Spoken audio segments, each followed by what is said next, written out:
So next up, I want to do the emery.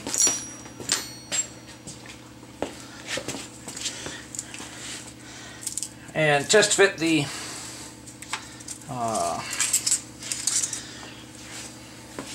bearing adapters. So, nice, perfect. Okay, set that aside. Okay, and every now and then this one will have a tendency to, you're more likely to have some burrs out here because of the slot being there and that stuff. So, so I don't need to try to resize it. Basically, I'm just going to come in here with the emery and get some tooth. The Loctite doesn't have to have it, but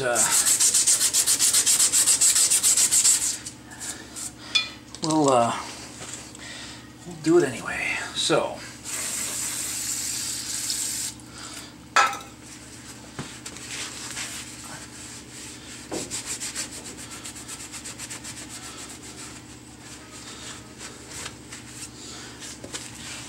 this is just brake cleaner. Nasty ass crap. But it cleans without leaving a residue. And that is what we're after here. So, alright, I want to let that dry for just a hair, and then move on to the Loctite. Alright, so this is the 680 Loctite that comes in the kit. This is a bearing and shaft retainer. Forget the exact specs. It's good for a whole lot of gap, and if you use the primer, it's good for even more. And when I did these, I checked the specs. They're still well within the specs. So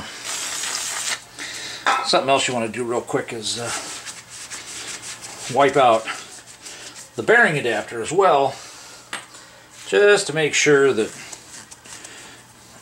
it's nice and clean too.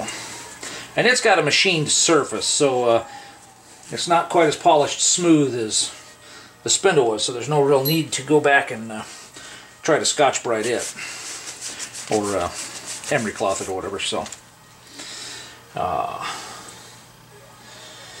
okay, so let's take the ampule, set that there for a second.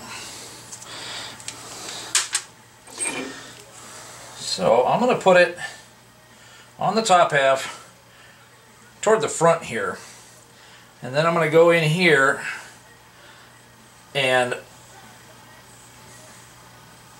put a fairly generous amount in there.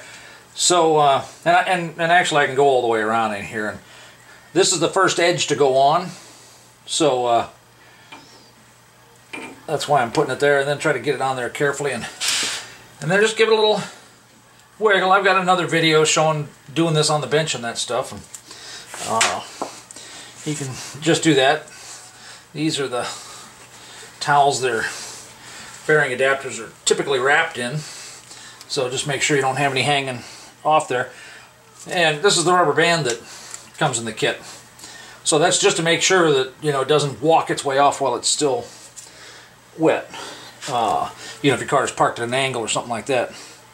So, and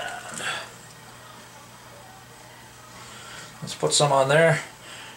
Now on this one, I don't want to put it all the way around because it's real hard to keep it from getting on the threads. So I'm putting it just on the bottom, and then I'm kind of dragging the top until I get it on there, and then I'll work it back and forth a little bit there and make sure that it's on there.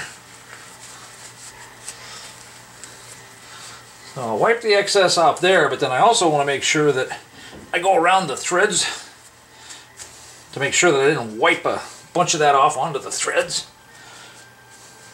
So, and the threads don't have to be perfectly clean, because the grease in there will keep the Loctite from gluing to the thread. So I didn't, part of the reason, well, the reason was I was lazy, but part of the advantage of not cleaning the threads is the fact that it won't glue that on. Now that one, you push that on a little bit more and it kind of wedges itself onto the taper in the back there.